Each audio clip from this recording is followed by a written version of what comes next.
శివాయ గురవే నమః.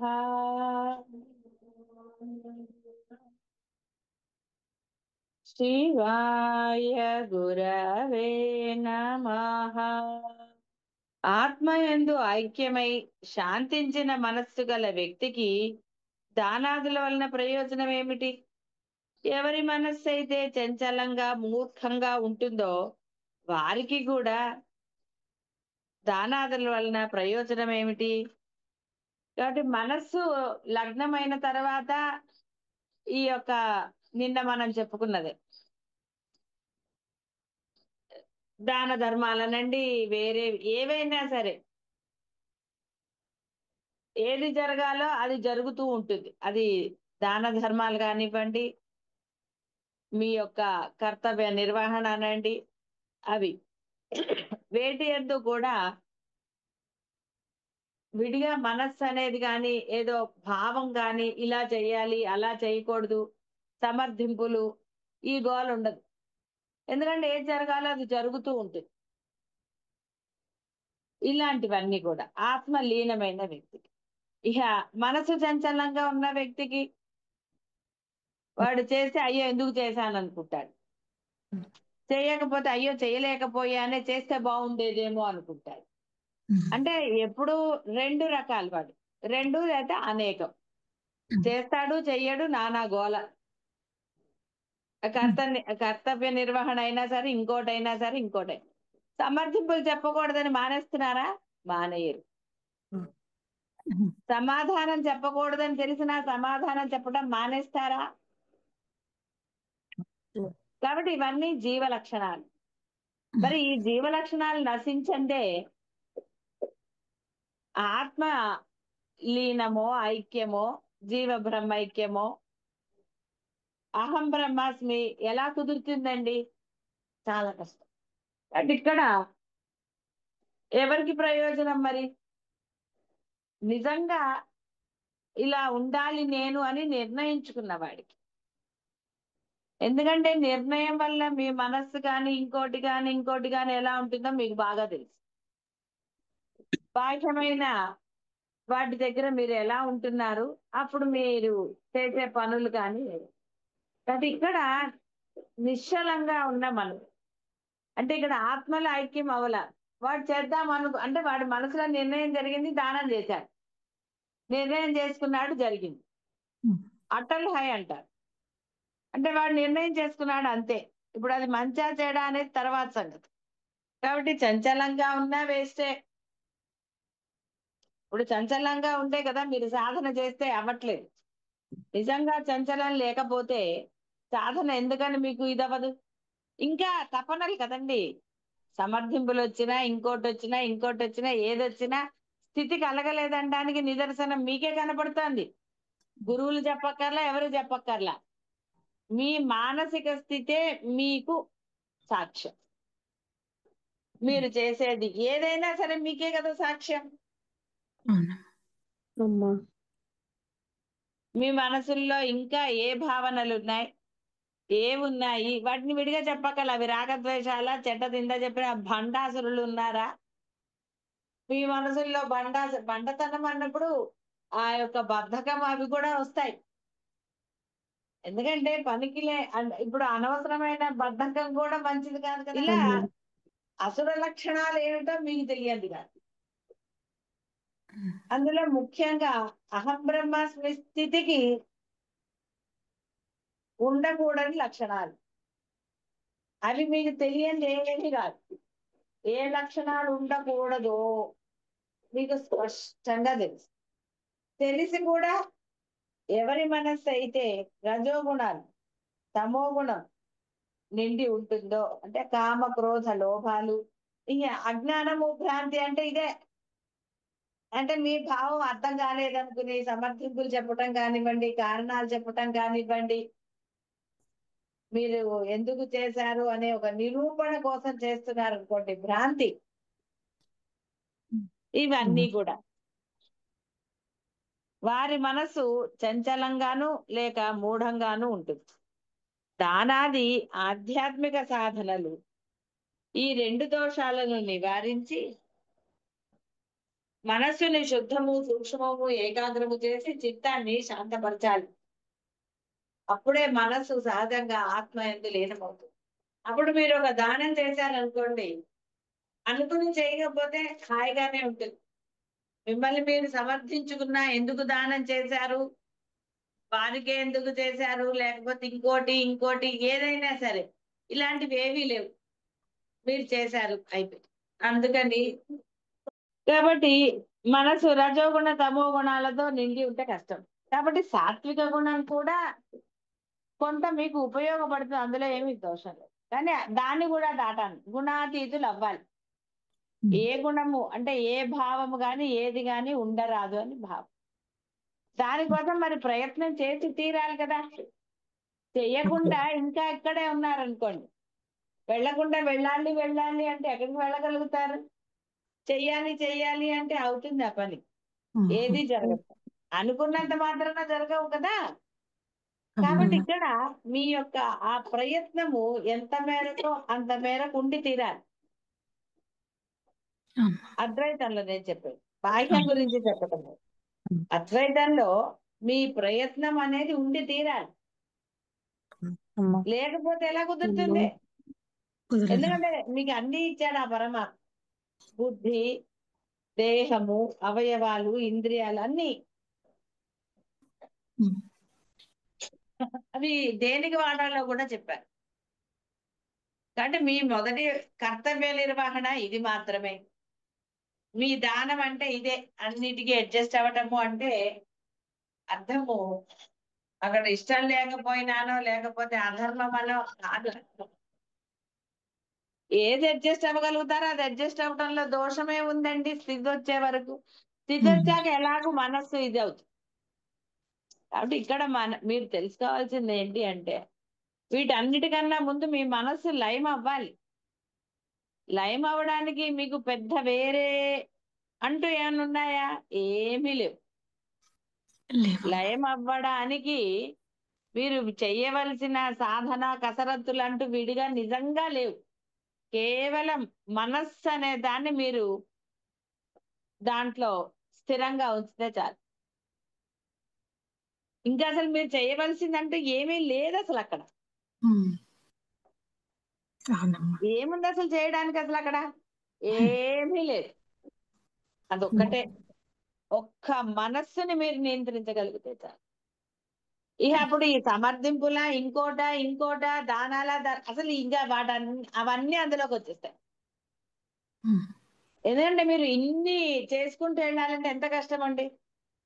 చెప్పొద్దు అని అనుకుంటారు, కారణాలనండి, సమర్థింపులనండి, ఇంకోటనండి, పక్క వాళ్ళ మీద వెనక వాళ్ళ మీద అనుకుంటారు మీరు పాపం. కానీ మనస్సు ఊరుకుంటుందా? అదే మనసులోనే అనుకుంటారు. కానీ ఈ మనస్సు ఊరుకోదు. అది ఏదైతే చేయకూడదో అవన్నీ చేసేది. మళ్ళీ కథ మొదటికి. ఏమేంటి కథ మొదటికి అంటే మొత్తం బోధంతా వృధా. మొత్తం వృధా అయిపోలేదు. గమ్యానికి చేర్చటమే వాహనం యొక్క ప్రయోజనం, లేకపోతే అది వ్యర్థమే కదా. అలాగే గమ్యం చేరిన తర్వాత వాహనం యొక్క ప్రయోజనం ఇంకేమీ లేదు. దేహం అంటే అదే, వేరే ప్రయోజనమే లేదండి. దేహానికి పరమాత్మను తెలుసుకోవటమే అసలైన ప్రయోజనం. దానికే ఈ దేహం అంటే, ఈ దేహం అంటే మళ్ళీ ఏ పిల్లి వాటి దేహాలు కాదు, మానవ దేహం మీకు ఇచ్చింది. ఎందుకంటే మీరు మాట్లాడగలుగుతారు, ధర్మం చేయగలుగుతారు, అబద్ధం ఆడకుండా ఉండగలుగుతారు. మీరు చేసే పని ధర్మంగా కరెక్ట్ గా చేస్తే మీరు సరిగ్గా చేయండి. మీరు ఒప్పుకున్న పని మీరు చేయండి. మీరు సేవ చేస్తారు, మనసులో భావం లేకుండా సేవ చేయండి. అది మిమ్మల్ని ఎప్పుడు ఉన్నతులుగా తీర్చిదిద్దుతుంది. మీ అవసరాలకి మీరు కష్టపడక్కర్లేదు. అప్పుడు అవసరాలు వాటంతట అవే తీరేటట్టు ఆ పరమాత్మ చూస్తాడు. కానీ నీలో ఆ స్వచ్ఛత ఉన్నదా? నీవు చేస్తున్న పని యందు నీకు ధర్మం ఉన్నదా? అబద్ధం అంటే వేరే లేకుండా మోసం చేయకుండా ఉంటున్నావా? నీ పని నువ్వు సక్రమంగా చేస్తే నీ పనిని పరమాత్మ నెరవేరుస్తాడు. అందులో ఏ సందేహం లేదు. అందుకే ఎన్నోసార్లు చెప్పాను. ఎందుకంటే మీరు అద్వైతంలో ఉన్నారు, గురువు ఉన్నారన్నారు. గురువు అందుకే అనుకున్నారు. మరి ఆ గురువు దగ్గరే అంటే గురువుతో మాట్లాడే మాటల్లో అసత్యం దేనికి వస్తుంది? ఇంకా గురువు దగ్గర సమర్థింపులు అనండి, కారణాలు అనండి, ఇవన్నీ దేనికి? భావాలు దేనికి? ఉన్నత భావం కాకుండా. కాబట్టి మీరు చేసే సేవ, సేవలో భావం వస్తే అది పని అవుతుంది. పనిలో తేడాలు ఉంటాయి, సేవలో తేడా ఉండదు. బాగా గుర్తుపెట్టు. సేవ మనసు లగ్నమై చేసేది సేవ. కాబట్టి అక్కడ భావాలు ఉండవు, ఏమి ఉండవు, ఆనందం మాత్రమే లభిస్తుంది. కానీ పనిలో మీ భావన ఉంటుంది, మీ ఇది ఉంటుంది, మీ ఆలోచనలు ఉంటాయి. వీటి వల్ల ఆనందం క్షణికంగానే ఉంటుంది తప్ప తర్వాత పని చేశాక అలసిపోతారు కదండి. అప్పుడు ఎందుకు లేదు పదే పదే ఇన్నిసార్లు చెప్పటం? ఎందుకంటే దీని యొక్క ఫలితం కూడా మీరు అనుభవించిందే. ఒక 2 సెకండ్లైనా మీరు భావరహితముగా చేసిన సేవ మీకు ఎంతటి ఆనందాన్ని ఇస్తుంది. ఎప్పుడు తలుచుకున్న ఆనందంగానే ఉంది. కానీ భావంతోటో అనుకుంటూనో ఏదైనా కానివ్వండి, అక్కడ ఒక అభిప్రాయం ఉంది. అది ఏ అభిప్రాయం అయినా సరే, మంచి చెడు అనట్లేదు, అభిప్రాయం మిమ్మల్ని క్షణిక ఆనందాన్నే ఇస్తుంది తప్ప మీకు పరిపూర్ణమైన ఆనందాన్ని కానీ, ఉత్సాహం అంట, సంతోషం అంటే ఉత్సాహం ఉండదు. అందుకే సేవ ఎప్పుడూ చేయలేరు. ఎందుకు? భావనతో ఉంటుంది కాబట్టి పని అవుతుంది. అది ముందు సేవగానే ఉంటుంది, భావం చేరేసరికి పని అవుతుంది. పని అవ్వగానే అలసట వస్తుంది, చేయబుద్ధి కాదు, అలసత్వం వచ్చేస్తుంది. చూడండి ఎన్ని వచ్చాయి. అంటే జీవుడు ప్రవేశిస్తే ఎన్ని వచ్చాయి. జీవుడు లేనప్పుడు ఉన్నది ఆనందమే. అప్పుడు అలసట దేనికి వస్తుంది? జీవుడు అనేవాడు లేనప్పుడు అలసట ఉండదు, ఏది ఉండదు, అహంకారం ఉండదు. ది బాస్ అనుకున్నంతసేపు వాడికి అహంకారమే ఉంటుంది. ఎట్లా వీళ్ళని ఇచ్చేయాలనుకుంటాడు. ఎస్, నేను బాస్నే, కానీ నేను ఒక మానవుణ్ణో జీవుణ్ణో ఏదో మామూలుగా అనుకున్నాడు అనుకోండి, నేను ఎంప్లాయీనే అన్న భావంగా. వాళ్ళకి తెలియంది నేను చెప్పాలి, ఆ పొజిషన్ లో నేను ఉన్నాను కదా అనుకున్నవాడు అహంకారంగా చెయ్యడు. బాసుగా ఉంటూనే అందరితో పని చేయించుకోగలిగే సత్తా వాడికి వస్తుంది. కాబట్టి ఇక్కడ నేను ఉన్నప్పుడు ఆ దేహము పరిమితం అయిపోయింది, ఆ దేహానికి ఎన్నో వచ్చేసాయి. నేను లేనప్పుడు ఆ దేహమే అపరిమిత తత్వాన్ని పొందుతుంది. ఉంది దేహం, వ్యవహారం జరుగుతుంది, ఆ సమయానికి ఆహారం స్వీకరిస్తారు, చేయవలసిన ఆ యొక్క విధులు నిర్వర్తిస్తారు, అన్ని చేస్తారు. కానీ నేను అన్న ఆ కర్తృత్వ భావం ఉండదు. ఎప్పుడైతే కర్తృత్వ భావం లేకుండా అది ఏ పనైనా సరే మీరు చేస్తారో, లేస మాత్రమైనా లేదో, అప్పుడు మీ మనసుకు అలసట రాదు. బాగా గుర్తుపెట్టుకోండి. అలసట అంటే దేహానికి అలసట అని కాదు అర్థం అక్కడ. దేహము వయసుని బట్టి ఆ యొక్క శారీరక శ్రమ అనండి, ఇంకోటనండి, ఇంకోటనండి, అది అలుస్తుంది. అది అది వేరు, దేహ ధర్మం అది. దేహానికి కొన్ని ధర్మాలు, వయసుతో పాటు కొన్ని, ఆ చర్మం ముడతలనండి, తెల్ల జుట్టు రావటం కానివ్వండి, ఇలాంటివన్నీ దేహానికి సంబంధించిన ధర్మాలు. అవి ఎప్పుడు వాటిని మానవు. అయితే అందరికీ ఒకటేసారి 80 ఏళ్ళ వాళ్ళు ఇప్పటికీ అంటే ఓపికగా ఉన్న వాళ్ళు ఉన్నారు. అంటే ఆ దేహ ధర్మం అంటే అర్థం ఏంటి? ఈ దేహం ఎందుకు వచ్చింది? పూర్వజన్మల కర్మలకి ఆధారంగా ఈ దేహం నీకు వచ్చింది. కాబట్టి వాటి మూలంగా అనండి, వేటి మూలంగా అయినా సరే దేహ ధర్మం అది. ఒక్కొక్కళ్ళ దేహం ఒక్కొక్క రకం, వాడి కర్మలు కూడా డిఫరెంట్ కదండి. అదే విధంగా దేహ ధర్మాలు. కాబట్టి దేహం గురించి నువ్వు ఆలోచించడం మొదలెడితే ఇక ఏం జరుగుతుందో మీకు తెలియదుగా. కాబట్టి దేహం ఉంటుంది. నీ వయసుని గుర్తుపెట్టుకోవద్దు అనట్లేదు, నీకు చాతకాంతి చేయమని అనటం లేదు. నువ్వు అవి పెట్టుకో. ఇవన్నీ తలనొప్పులు కాబట్టే ముందర దీక్షలు తీసుకుని స్థిరత్వం పొందమని చెప్పారు. స్థిరత్వం పొందారనుకోండి, ఎన్నిసార్లు చెప్తామండి స్థిరత్వం పొందితే ఏం జరుగుతుందో. అంటే వాహన ప్రయోజనం తెలుసు మనకి. ఏదో పోర్టుకోలి ప్లేస్ ఉంటే పెట్టుకుంటాం, లేదా రోడ్డు మీద పెట్టేస్తాం. అంతేగాని అందులోనే కూర్చో. దేహ ప్రయోజనం లభించిన తర్వాత ఆ యొక్క అహం అనేది ఆ దేహానికి పరిమితమై లేదు, అనంత తత్వాన్ని పొందింది. వాహనం అక్కడే ఉంటుంది, అవసరమైనప్పుడు మళ్ళీ వాడుకుంటాం. దేహం కూడా ఉంటుంది, ఎక్కడికి పోదు. దాని యొక్క ధర్మం అది నిర్వర్తిస్తూ ఉంటుంది.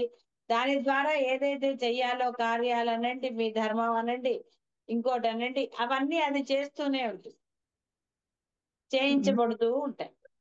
కాబట్టి ఆధ్యాత్మిక సాధనలు ఎంతో శ్రద్ధగా ప్రతినిత్యం అభ్యసించాలి. లేకపోతే మనస్సు శాంతించదు. మెలకువతో ఉండనట్లయితే శ్రమంతా వృధా. అలర్ట్నెస్, మీరు చేసే పనుల పట్ల మీకు అలర్ట్నెస్ లేకపోతే ఏమిటండి? ఒక బాహ్యమైన పనులైనా చేస్తున్నారు అనుకోండి, అది ఏదైనా సరే, చదువు అయినా, వంట అయినా, ఆఫీస్ పనైనా, ఏదైనా సరే అలర్ట్నెస్ లేకుండా చేస్తే ఏం జరుగుతుందో మీకు తెలుసు. మరి అత్యంత ఉన్నతమైన ఉత్కృష్టమైన దాన్ని పొందాలి అంటే మరి ఉండాలి కదండి. ఎంతో ఉండక్కర్లా, కేవలం మీ ఆచరణే కదా ఇక్కడ, వేరే ఏముందండి?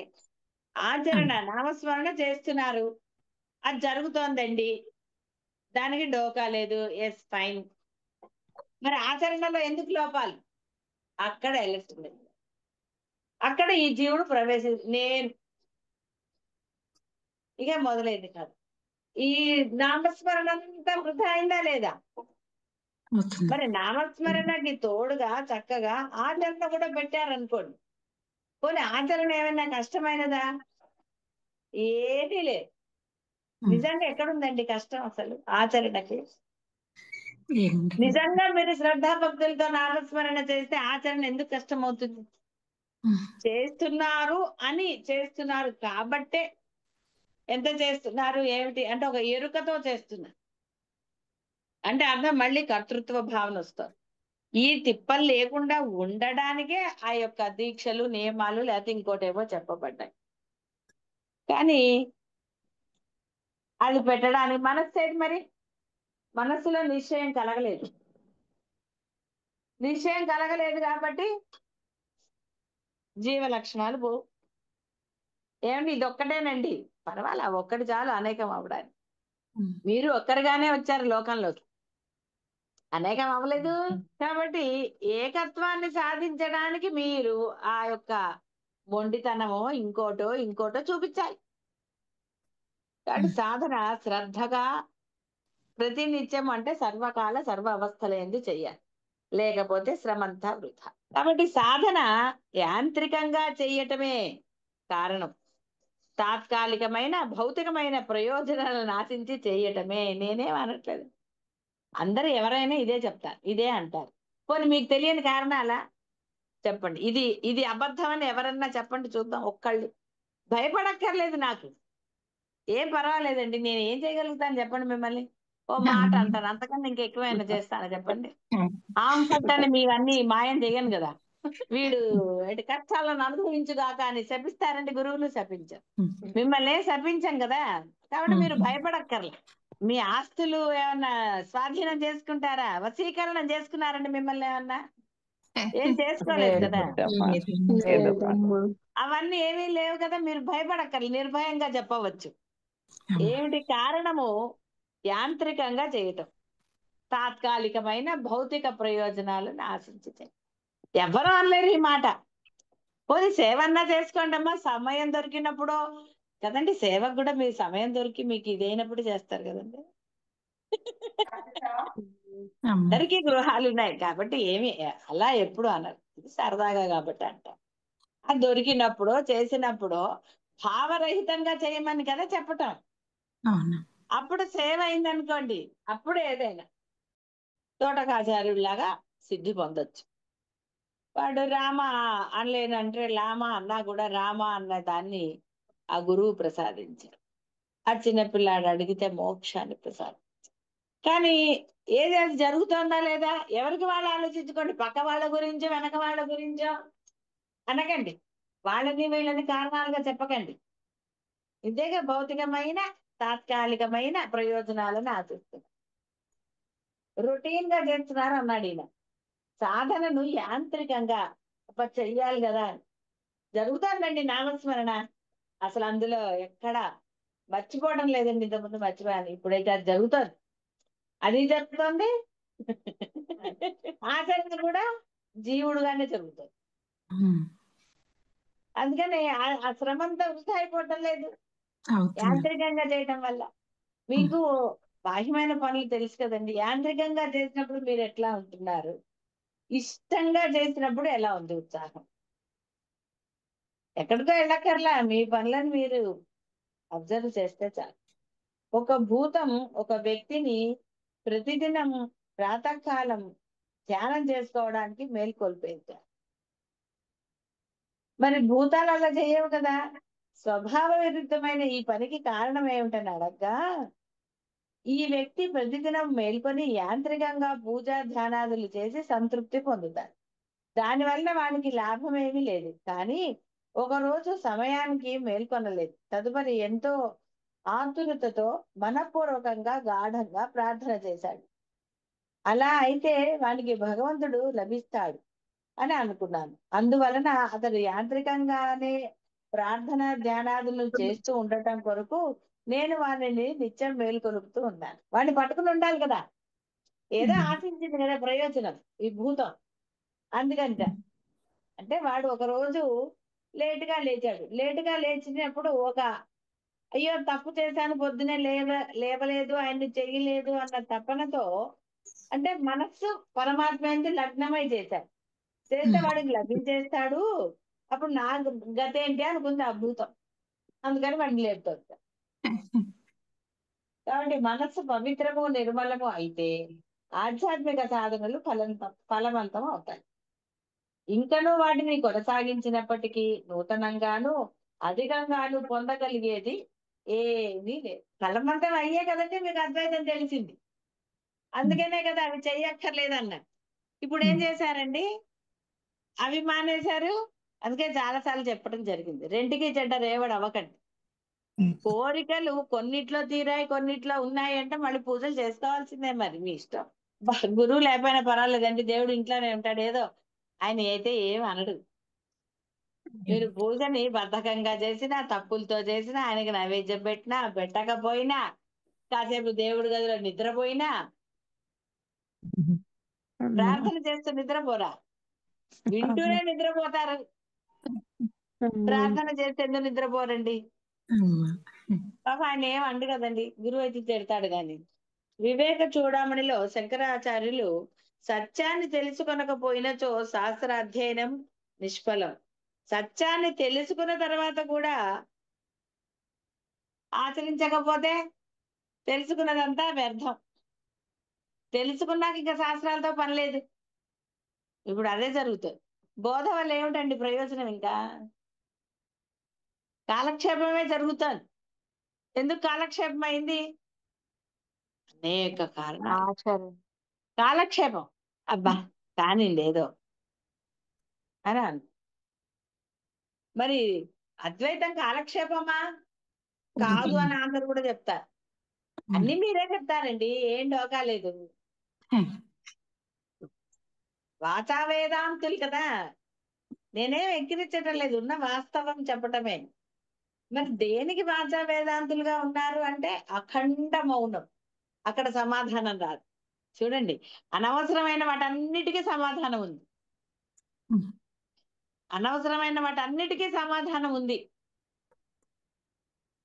సమర్థింపులు అన్నిటికీ ఉన్నాయి. అన్ని అనవసరమైనవే. మీరు ఎందుకు చేస్తున్నారు అన్నదానికి అన్నిటికీ ఉంది. ఏమిరా అద్వైత సాధన?